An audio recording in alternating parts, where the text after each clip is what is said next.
अगर आप सब चाहते हैं जीतराज प्रेमी के वीडियो आप सब तक पहले पहुंचे तो लाल बटन को दबाकर चैनल को सब्सक्राइब जरूर कर ले और साथ में बेल आइकन को दबाना ना भूलें।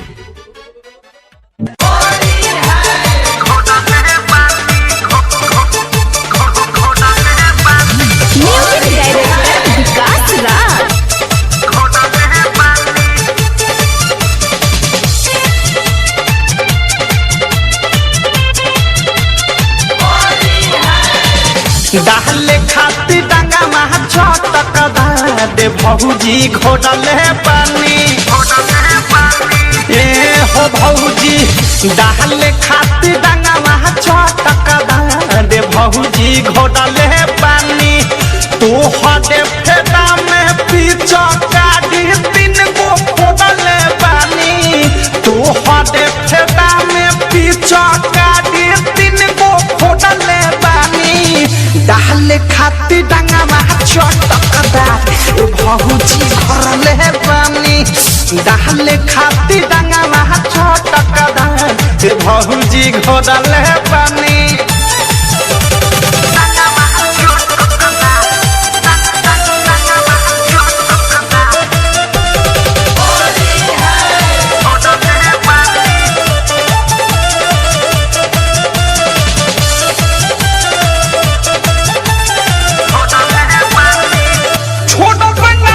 भौजी के तहन चिल्लाइबो मन खुश होई जब तू रंग लगाइबो ए हो भौजी छोड़ बनाही अब की भौजी के तहन चिल्लाइबो मन खुश होई जब तू रंग लगाइबो ए हसाल नाही छोड़ब पिछला साल तोहे छोड़ले बानी ए हसाल नाही छोड़ब पिछला साल तोहे छोड़ले बानी डाले खाती डांगा महा छटकदार ए भौजी घोड़ले बानी डाले खाती डांगा महा छटकदार ए भौजी घोड़ले बानी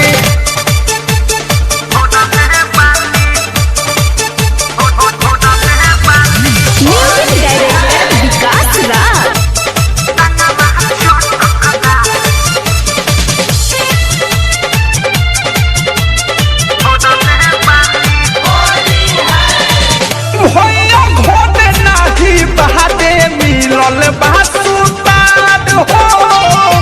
आज धीरे धीरे दीनी चाहवाले ढाल हो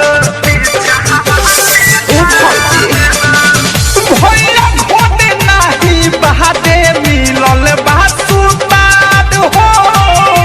आज धीरे धीरे दीनी चाहवाले ढाल हो रहंगे खातिर तो हके घट में सुबह से गोडले पानी रहंगे खातिर तो हके घट में सुबह से गोडले पानी डाले खातिर डांगा महा छटकदार भौजी घोड़ले बानी रहंगे खातिर डांगा महा छटकदार भौजी घोड़ले बानी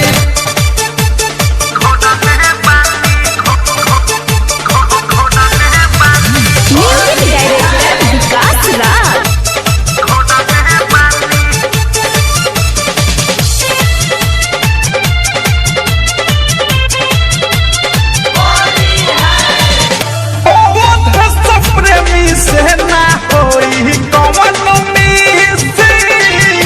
हुलिया में आवा कहती जो बना सहता पीसी काहे पर पता ओ धस प्रेमी से ना होई कवन मिसिंग हुलिया में आवा कहती जो बना सहता पीसी ओहनु डाग मुके ससे हम मुहावा यही से मोबाइल बानी डीजे पॉडकास्ट विकास से मुहावा यही से मोबाइल बानी डाले खातिर डांगा महा छटकदार भौजी घोड़ले बानी डाले खातिर डांगा महा छटकदार अगर आप सब चाहते हैं जीतराज प्रेमी का नए नए वीडियो देखना चाहते हैं तो हमारी चैनल पर जाइए और नए नए वीडियो के मजा लीजिए, और अच्छा लगे तो एक लाइक जरूर कीजिए और साथ में जितने भी दोस्त हैं सबको